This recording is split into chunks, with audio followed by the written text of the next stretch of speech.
सूक्ष्म कणकीय पदार्थ है कि ये वायु के साथ या हवा के साथ एक स्थान से दूसरे स्थान तक जा सकता है। अर्थात एक स्थान से दूसरे स्थान तक ये जाता है।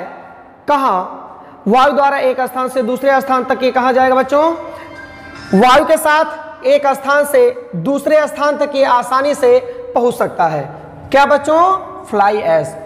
अर्थात ये वायु प्रदूषक ऐसा वायु प्रदूषक है जो एक स्थान से दूसरे स्थान को भी प्रदूषित कर सकता है, क्योंकि इसका आकार बहुत सूक्ष्म है। ये पाउडर जैसा वायु प्रदूषक है। अब हम बच्चों चर्चा करेंगे इसकी उत्पत्ति कहाँ होती है। फ्लाई ऐश की उत्पत्ति या फ्लाई ऐश कहाँ उत्पादित होता है, फ्लाई ऐश कैसे बनता है। अगर हम फ्लाई ऐश की उत्पत्ति की बात करें तो फ्लाई ऐश मुख्यतः कोयला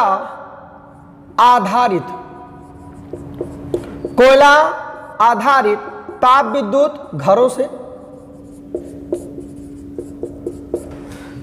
कोयला आधारित ताप विद्युत घरों से उत्पत्ति होती है। जब कोयला जलाया जाता है तो उससे गैस के साथ छोटे छोटे बड़े बड़े कण भी निकलते हैं। जो सूक्ष्म पाउडर जैसे जो छोटे छोटे कण निकलेंगे उन्हें हम फ्लाई ऐश कहेंगे। इसका उत्पादन मुख्यतः ताप विद्युत घरों से होता है। प्रश्न आता है कि फ्लाई ऐश का निर्माण में कौन कौन सहायक है, अर्थात इसके निर्माण का मतलब कि फ्लाई ऐश के निर्माण में कौन कौन से तत्व सहायक होते हैं या क्या क्या मिलकर फ्लाई ऐश बनता है।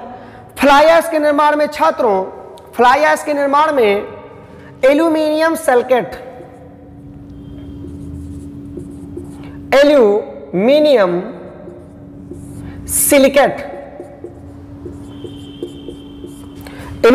सिलिकेट या एल्यूमिनियम ऑक्साइड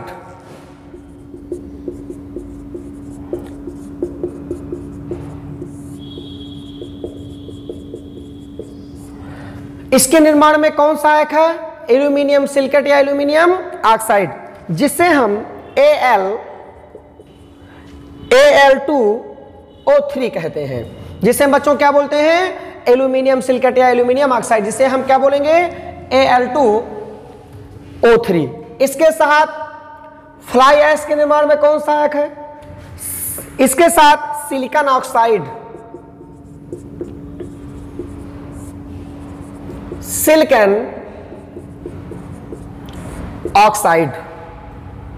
सिलिकॉन बच्चों डाइऑक्साइड,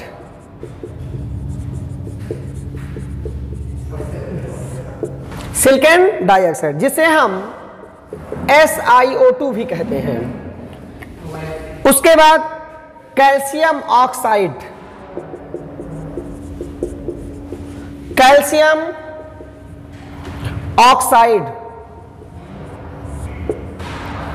जिसे हम CaO कहेंगे।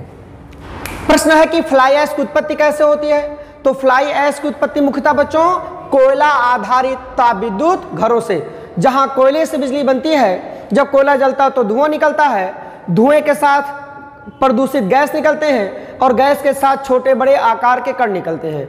ऐसे कण जो सूक्ष्म पाउडर द्वारा जैसे होते हैं, सूक्ष्म पाउडर जैसा होगा उसे हम क्या बोलेंगे? फ्लाई ऐश।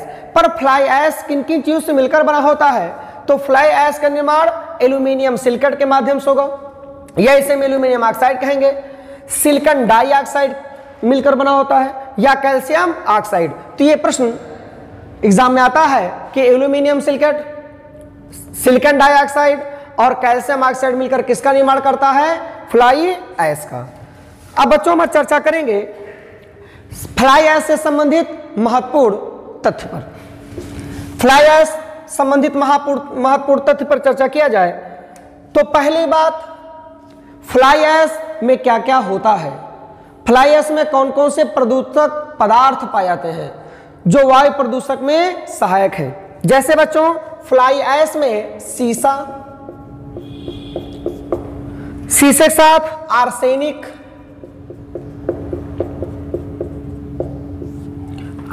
के साथ कोबाल्ट एवं कॉपर, शीशा, आर्सेनिक, कोबाल्ट, कॉपर जैसी जहरीली जैसी जहरीली भारी धातुएं पाई जाती हैं। धातुओं से ये निर्मित होता है। ये धातुओं के कण होते हैं। भारी ऐसे धातुओं के बच्चों क्या होंगे? कण होंगे। तो पहला प्रश्न है कि अगर फ्लाई ऐश निकलेगा तापविद्युत घरों से तो उससे वायुमंडल में सीसे की मात्रा बढ़ेगी, आर्सेनिक बढ़ेगा, कोबाल्ट बढ़ेगा, कॉपर बढ़ेगा। इन सब जैसे जहरीली भारी धातुओं के कण भी निकलते हैं। किसके साथ? फ्लाई ऐश के साथ। फ्लाई ऐश दूसरी कंडीशन क्या होगी? फ्लाई ऐश अगर निकलता है तो यह जीवों में, फ्लाई ऐश जीवों में श्वसन संबंधी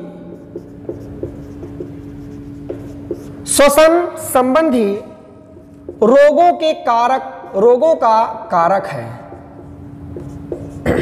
रोगों का बच्चों क्या है? कारक।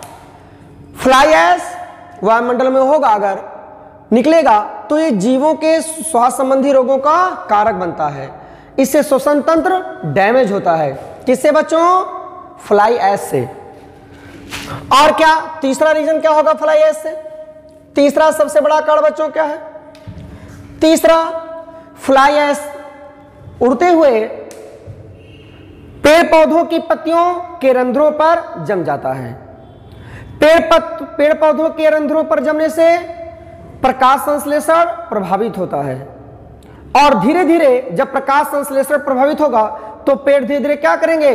पोषक तत्व नहीं पाएंगे, प्रकाश संश्लेषण नहीं कर पाएंगे तो उनका विकास नहीं होगा, धीरे धीरे पेड़ पौधे सूखने लगेंगे। उसके साथ साथ जब प्रकाश संश्लेषण नहीं होगा तो वायुमंडल में ऑक्सीजन की मात्रा कम होने लगेगी। ऑक्सीजन की मात्रा क्या होगी बच्चों? कम होगी। तीसरा कारण, फ्लाई ऐश पौधों की पत्तियों पर जमा होकर प्रकाश संश्लेषण को बाधित करता है। किसको बाधित करता है बच्चों? प्रकाश संश्लेषण को। प्रकाश संश्लेषण को बाधित करता है फ्लाई ऐश, जिससे वायुमंडल में किसकी कमी हो जाएगी? ऑक्सीजन की। उसके बाद बच्चों फ्लाई ऐश का उपयोग कहां किया जाता है? चौथा महत्वपूर्ण कारण, वर्तमान में फ्लाई ऐश का उपयोग ईंट को बनाने में प्रयोग किया जा रहा है। ईंटों को बनाने में किया जा रहा है और फ्लाई ऐश से बने ईंट हल्के होते हैं और इसका उपयोग किया जा रहा है। वन मंत्रालय, पर्यावरण मंत्रालय ने वर्ष सन 2009 में घोषित किया कि फ्लाई ऐश को उद्योगों से कलेक्ट करके उस फ्लाई ऐश को नगरों के आसपास गड्ढों को भरने के लिए, सड़कों की पटाई में और तटबंधों को पाटने में या तटबंधों के किनारे फ्लाई ऐश को रखा जाए, जहां गड्ढे उसको भरा जाए, भरपाई किया जाए। किसका प्रयोग किया जाए? फ्लाई ऐश का। हम बात करेंगे बच्चों फ्लाई ऐश को कैसे रोका जाए। अगर उद्योग धंधे हैं, कोयला अगर जलता है उद्योग धंधों में, तो फ्लाई ऐश को रोकने के क्या क्या उपाय हैं? यह बहुत एग्जाम में प्रश्न आता बच्चों। फ्लाई ऐश को रोकने का सबसे पहला कारण कि फ्लाई ऐश के रोकथाम के लिए इलेक्ट्रो अवक्षेपक का प्रयोग करते हैं। इलेक्ट्रो अवक्षेपक, इलेक्ट्रोस्टैटिक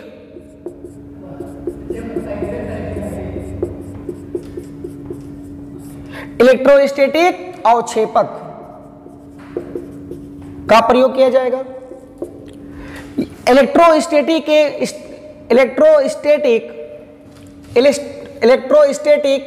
अवक्षेपक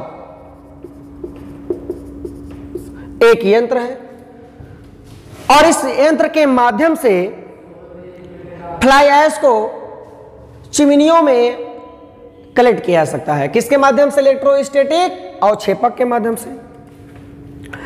कारखानों की चिमनियों, जो कारखानों की बच्ची चिमनियां होती हैं जिससे धुआं निकलता है कोयला या अन्य पदार्थ जलने से, इस चिमनियों में बैग फिल्टर का प्रयोग करते हैं। किसका बच्चों?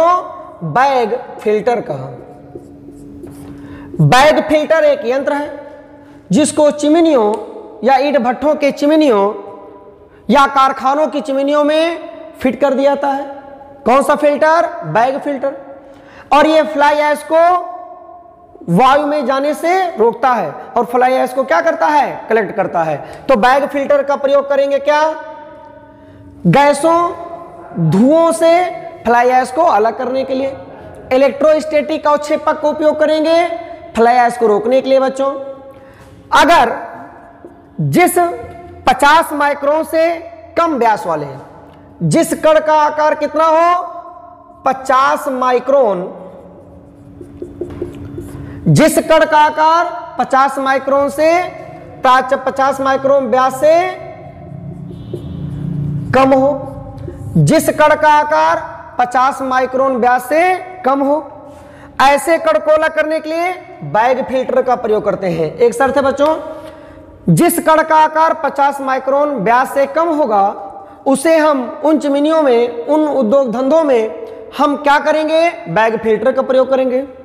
अगर जिस कणकीय पदार्थ का आकार 50 माइक्रोन व्यास से अधिक हो, व्यास से क्या है बच्चों, अधिक हो, जिस कण का आकार 50 माइक्रोन व्यास से अधिक हो, उन चिमनियों या कारखानों में हम साइक्लोन सेपरेटर, बहुत इंपॉर्टेंट प्रश्न है बच्चों, उसमें हम क्या करेंगे, साइक्लोन सेपरेटर। जिस धुएं के साथ या जिस चिमनियों से या जिस उद्योग धंधे में वायु के साथ 50 माइक्रोन व्यास से अधिक वाले कण निकलेंगे, उस फ्लाई ऐश को रोकने के लिए हम किसका प्रयोग करेंगे, साइक्लोन सेपरेटर। इसको साइक्लोन कलेक्टर भी कहते हैं, साइक्लोन कलेक्टर। साइक्लोन सेपरेटर को साइक्लोन कलेक्टर के नाम से आता है, या इसे बेट स्क्रबर भी कहा जाता है, वेब स्क्रेटर का भी कहा जाता है। प्रश्न है बच्चों कि अगर उद्योग धंधों चिमनियों से फ्लाई ऐश निकल रहा हो तो फ्लाई ऐश को रोकने के लिए अवक्षेपक रूप में क्या प्रयोग करते हैं, इलेक्ट्रोस्टैटिक अवक्षेपक, जिसमें बैग फिल्टर। बैग फिल्टर एक यंत्र है जिसे कारखानों और उद्योग धंधों के क्षेत्रों में लगाने से वायुमंडल में जाने वाले फ्लाई ऐश को क्या करेगा, ये कलेक्ट करेगा। जिस कण का आकार 50 माइक्रोन से व्यास वाले से कम होगा उसमें हम क्या प्रयोग करेंगे बच्चों, बैग फिल्टर का प्रयोग करेंगे। जिसमें कण का आकार 50 माइक्रोन व्यास से अधिक होगा उसमें बच्चों क्या प्रयोग करेंगे, कौन से यंत्र प्रयोग करेंगे, साइक्लोन सेपरेटर या साइक्लोन कलेक्टर। प्रश्न में आता है वेब स्क्रेटर। अगर वेब स्क्रेटर आए तो वेब स्क्रेटर का प्रयोग कहां करेंगे, फ्लाई ऐश को रोकने के लिए। साइक्लोन कलेक्टर को साइक्लोन सेपरेटर कहेंगे। ये वो यंत्र है जो फ्लाई ऐश को चिमनियों में या वायुमंडल में जाने से रोकते हैं। लेकिन किन कणों को, 50 माइक्रोन व्यास से अधिक बड़े वाले कण को रोकने के लिए साइक्लोन सेपरेटर या साइक्लोन कलेक्टर का प्रयोग करेंगे। साइक्लोन सेपरेटर को साइक्लोन कलेक्टर कहेंगे या वेब स्क्रेटर कहेंगे। अगर जिस कण का आकार 50 माइक्रोन व्यास से कम होगा उसको रोकने के लिए बैग फिल्टर का प्रयोग करेंगे। आगे बढ़ेंगे बच्चों, प्रश्न आता है, गौर करिएगा, साइक्लोन डिवाइडर। यहीं से इन्वायरमेंट में प्रश्न आता है कि साइक्लोन डिवाइडर किससे संबंधित है। प्रश्न आता है cyclone divider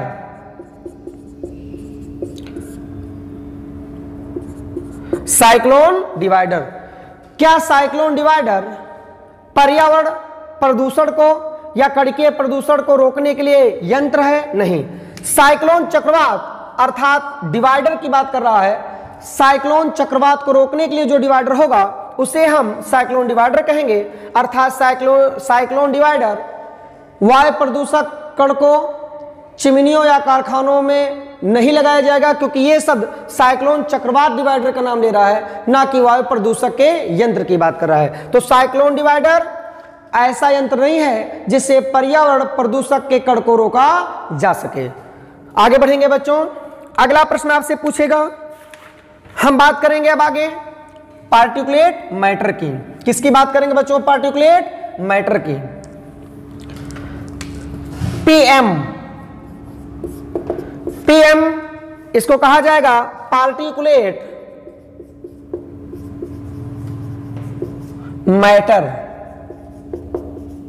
particulate matter, PM, इसे हम पीएम कहेंगे। यह भी वायु कणकीय प्रदूषक है।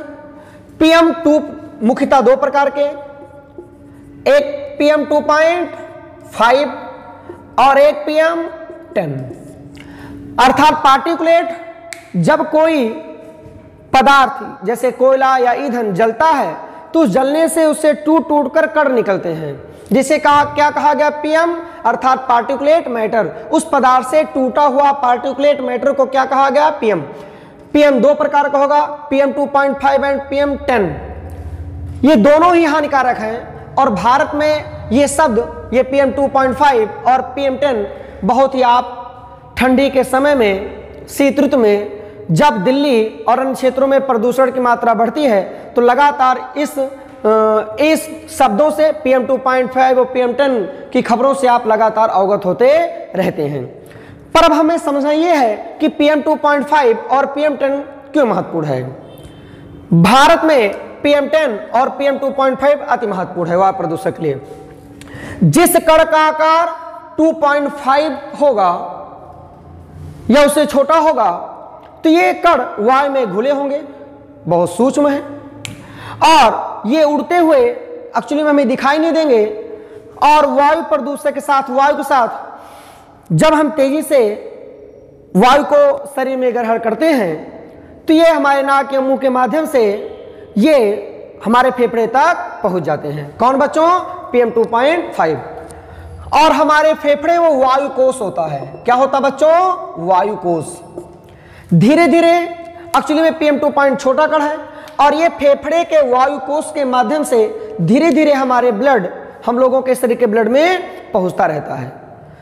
और जब पीएम 2.5 अधिक मात्रा में फेफड़े के माध्यम से ब्लड में पहुंचता रहेगा तो ये क्या करेगा, ब्लड के सर्कुलेशन में बाधक होगा। अर्थात नसों में जब इनकी मात्रा बढ़ने लगेगी तो ये ब्लड सर्कुलेशन को बाधित करेगा, जिससे कौन सा रोग होगा, ब्लड प्रेशर।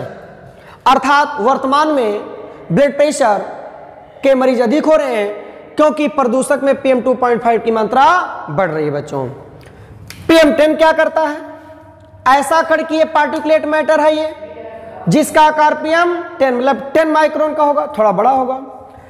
और इससे पता है कि पीएम 2.5 अगर फेफड़े के वायु कोष से अंदर प्रवेश कर जाएगा तो वो शरीर के अंदर पहुंचकर ब्लड कैंसर या बीपी, रक्तचाप जैसे बीमारियों का कारण बनेगा। पीएम 10 थोड़ा बड़े आकार का कण है बच्चों और ये फेफड़े के वायु कोष में प्रवेश नहीं कर पाएगा, अर्थात धीरे धीरे ये फेफड़े के वायु कोष को बंद करने लगेगा।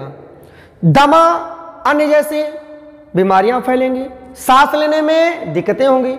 और जब ये धीरे धीरे कण बहुत लंबे समय तक फेफड़ों को चारों तरफ से वायु कोष पर बैठ जाएंगे तो इससे क्या होगा, हमारा फेफड़ा धीरे धीरे काला होने लगेगा, डार्क होने लगेगा, जिससे फेफड़े का कैंसर होना शुरू हो जाएगा। पीएम 10 से बच्चों क्या, फेफड़े का कैंसर, फेफड़े का कैंसर। तो वर्तमान में बच्चों फेफड़े के कैंसर के रोगी भी बढ़ रहे हैं। क्यों, क्योंकि वायुमंडल में पीएम 10 या पीएम 2.5 की मात्रा बढ़ रही है, वायु प्रदूषण लगातार, वायु प्रदूषण अधिक हो रहा है। पीएम 2.5 से क्या होगा बच्चों, रक्तचाप अर्थात ब्लड प्रेशर की बीमारियां बढ़ेंगी। यह रहा आपके सामने पार्टिकुलेट मैटर का भाग। अब बात करेंगे हम, चर्चा हमारी बच्चों होगी, अगर बात किया जाए एशियाई भूरा बादल की। ये रहे आपके क्या, ठोस कणकीय प्रदूषक। इससे पहले वीडियो में हम लोग बच्चों ने क्या पढ़ा था, गैसीय वायु प्रदूषक। तो पीएम, एरोसॉल्स, फ्लाई ऐश, ये सब कणकीय वायु प्रदूषक हैं। अब हम बात करेंगे सबसे पहले कि एशियाई भूरा बादल क्या है। एशियाई भूरा बादल, अब हमारी बच्चों चर्चा होगी एशियाई भूरा बादल पर। एशियाई भूरा बादल, एशियाई भूरा बादल क्या है? एशियाई भूरा बादल 2002, सन 2002 की चर्चा करेंगे। एक्चुअली में एशियाई भूरा बादल सन 2002। एशियाई भूरा बादल अधिकांशतः दक्षिण एशिया में फैला है। पहला प्रश्न पूछाएगा कि पूरे विश्व में अधिकांशतः एशियाई भूरा बादल कहां पाया जाता है या देखा जाता है? तो दक्षिण एशिया में। कौन सा एशिया बच्चों? दक्षिण एशिया। श्रीलंका कैसा कौन से एशिया में देश है? दक्षिण एशिया। भारत किस एशिया में है? दक्षिण एशिया। मालदीव किस एशिया में है? दक्षिण एशिया। ये सब कंट्रीज किस में है? दक्षिण एशिया में है। तो एशियाई भूरा बादल अधिकांशतः पूरे विश्व में कहां देखा जाएगा? एशिया महाद्वीप के दक्षिणी एशिया भाग में देखा जाएगा। फिर प्रश्न आता है एशियाई भूरा बादल से कि इसकी रिपोर्ट कब सबके सामने मुख्यतः प्रस्तुत की गई? इसकी रिपोर्ट सन 2007 में प्रस्तुत की गई। एशियाई ब्राउन क्लाउड या एशियाई भूरा बादल, एशियाई ब्राउन क्लाउड या एशियाई भूरा बादल प्रदूषक को उत्पन्न करता है। अर्थात किसके कारण जाना जाएगा? वायु प्रदूषक के लिए। वायु प्रदूषण से जनित भूरे बादल की एक परत बन जाती है। भूरे बादल की चारों तरफ क्या बन जाती है? एक लेयर बन जाती है, जो प्रत्येक वर्ष जनवरी से मार्च के महीने तक, जनवरी से बच्चों मार्च, ये प्रत्येक वर्ष लगभग कब? जनवरी से मार्च के महीने के दौरान मुख्यतः दक्षिण एशियाई क्षेत्र में आच्छादित रहता है। पहला प्रश्न आपसे, एशियाई भूरा बादल की रिपोर्ट कब आई? सन 2007 में। एशियाई भूरा बादल मुख्यतः कहां देखा जाता है? दक्षिण एशियाई भाग में। एशियाई भूरा बादल मुख्यतः कब देखा जाता है? प्रत्येक वर्ष जनवरी से मार्च तक ये दक्षिण एशियाई भाग में आच्छादित रहते हैं। और उसके साथ साथ ये बादलों के जीवन चक्र को प्रभावित करते हैं। बादलों के जीवन चक्र को क्या करते हैं बच्चों? प्रभावित करते हैं। कौन प्रभावित करता है? प्रभावित करते हैं। कौन प्रभावित करता है? एशियाई भूरा बादल। यह हम लोगों के एग्जाम के लिए महत्वपूर्ण है, एग्जाम में प्रश्न पूछा गया है। अब बच्चों बात करेंगे हम राष्ट्रीय वायु गुणवत्ता सूचकांक के लिए। किस सूचकांक से हम पता करते हैं कि अगर वायु प्रदूषक बढ़ रहा है तो उसका लाभ क्या, मतलब उससे हानि क्या होगा? कितने पर ज्यादा खतरा है? कितने वायु प्रदूषक की मात्रा बढ़ने पर नॉर्मल है? कब उसे हरांगित किया जाएगा? तो अर्थात हम बात कर रहे हैं, अब हम लोग टॉपिक लेकर चलेंगे AQI index, air quality index पर। वायु प्रदूषण को शहरों में जानने के लिए कितना स्तर बढ़ रहा है, कितना वायु प्रदूषण का स्तर घट रहा है, इसके लिए AQI इंडेक्स पे चर्चा करते हैं, एयर क्वालिटी इंडेक्स की। एयर क्वालिटी बच्चों क्या? इंडेक्स की। चलिए अब हमारा टॉपिक होगा air quality index, AQI, air quality index. Air quality index की अगर चर्चा किया जाए तो वायु, इसे बोला जाएगा वायु गुणवत्ता सूचकांक। वायु गुणवत्ता सूचकांक कहा जाता है। एयर क्वालिटी इंडेक्स को वायु गुणवत्ता सूचकांक कहा जाता है। इसको कितने श्रेणियों में बांटा गया बच्चों? 6 श्रेणियों में बांटा गया है। वायु की गुणवत्ता को सूचकांक को कितने श्रेणियों में बांटा गया है? 6 श्रेणियों में बांटा गया है। पहला अगर हम बात करें तो पहला 6 श्रेणियों में बांटा जाए तो इसे 6 श्रेणियों में बांटा कर गया है तो एयर वायुमंडल में प्रदूषक की क्वालिटी के आधार पर इसे 6 भागों में बांटा गया है। हम बात करें सूचकांक की, अगर 0 से लेकर 50, अगर वायुमंडल में एक मात्रा में अगर 0 से लेकर 50 तक पार्टिकुलेट मैटर या गैसीय भाग अधिक होगा मात्रा, तो ये 0 से 5 तो कैसी श्रेणी माना जाएगा? अच्छा, अर्थात इससे बहुत कोई हानि नहीं पहुंचेगा, इससे कोई हानि नहीं पहुंचेगा। जब सूचकांक में वायु में 0 से लेकर 50 होंगे तो ये श्रेणी कैसे होगी? अच्छा। ये कौन सा रंग प्रदर्शित करेगा? हरा। हरा रंग का मतलब इससे कोई खास हानि नहीं है। इसका प्रभाव क्या होगा? इसका प्रभाव क्या होगा बच्चों? न्यून प्रभाव। अर्थात अगर वायुमंडल में 0 से 50 पार्टिकुलेट मैटर, एरोसॉल्स, इन सब की मात्रा एयर क्वालिटी इंडेक्स में इतना वायुमंडल में अगर मिलता है मात्रा में, तो श्रेणी अच्छा है, नॉर्मली है। हरा रंग प्रदर्शित करेगा, खतरा नहीं है, प्रभाव बहुत कम होगा। अगर इसमें 51 से 100 हो जाए, अर्थात प्रदूषक की मात्रा बढ़ गई, तो संतोषजनक। तो बच्चों क्या? संतोषजनक मतलब कि संतोषजनक है, बहुत ज्यादा हानि नहीं पहुंचाएगा। इसको कौन सा रंग कहेंगे? हल्का हरा रंग। इसे किस रंग से प्रदर्शित करेंगे? हल्के हरे रंग से प्रदर्शित करेंगे। संवेदनशील लोगों को सामान्य स्वास्थ्य संबंधी रोग होंगे। कह रहा है सामान्य लोगों को, अर्थात संवेदनशील लोगों को, संवेदनशील लोग, अर्थात संवेदनशील का मतलब वह लोग जो स्वास्थ्य संबंधी बीमारियों से ग्रसित रहते हैं। तो संवेदनशील लोगों के लिए सामान्य स्वास्थ्य संबंधी रोग उत्पन्न हो जाएंगे। संवेदनशील लोगों में स्वास्थ्य संबंधी रोग परेशानियां थोड़ी सी बढ़ जाएंगी। जब सूचकांक में 51 से लेकर 100 की क्वालिटी बढ़ेगी। श्रेणी कैसी होगी? संतोषजनक। रंग कैसा होगा? हल्का हरा। जब 101 से बच्चों 150 के बीच, सीधा सीधा इसको हम 200 में बांटते हैं। 101 से लेकर कब तक? 100 तक, 200 तक। तो मध्यम प्रदूषित, क्या कहा जाएगा बच्चों? मध्यम प्रदूषित। इसे कहा गया मध्यम प्रदूषित, अर्थात प्रदूषण है 101 से लेकर 200 के बीच अगर वायुमंडल में है तो कैसा प्रदूषित है? मध्यम प्रदूषित। कौन सा रंग भैया करेगा? हल्का हल्का गुलाबी। गुलाबी या क्या? हल्का गुलाबी रंग प्रदर्शित किया जाएगा। अस्थमा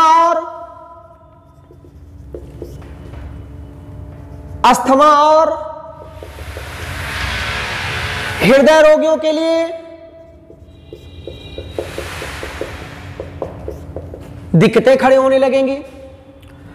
जब 200 से लेकर या 201 से लेकर 300 के बीच एयर क्वालिटी इंडेक्स हो जाए, प्रदूषित पदार्थों की मात्रा बढ़ गई, तो क्या कहा जाएगा? कैसी श्रेणी में रखा गया इसे? खराब। अर्थात अब कंडीशन उस क्षेत्र की खराब हो गई है। जब एयर क्वालिटी इंडेक्स कितना हो जाए? 201 से लेकर 300। इसे किस रंग में रखा गया है? पीला रंग में। इसे किस रंग से प्रदर्शित किया जाएगा बच्चों? पीले रंग से। ज्यादा समय तक अगर हम ऐसे एयर क्वालिटी इंडेक्स के वायु के संपर्क में रहेंगे तो हृदय रोगियों की परेशानी अधिक हो जाएगी, अस्थमा रोगियों की परेशानी अधिक हो जाएगी।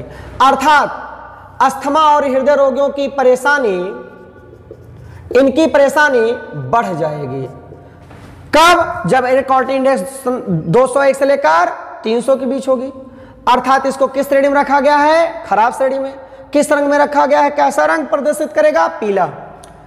1 2 3 4 आपके हो चुके हैं।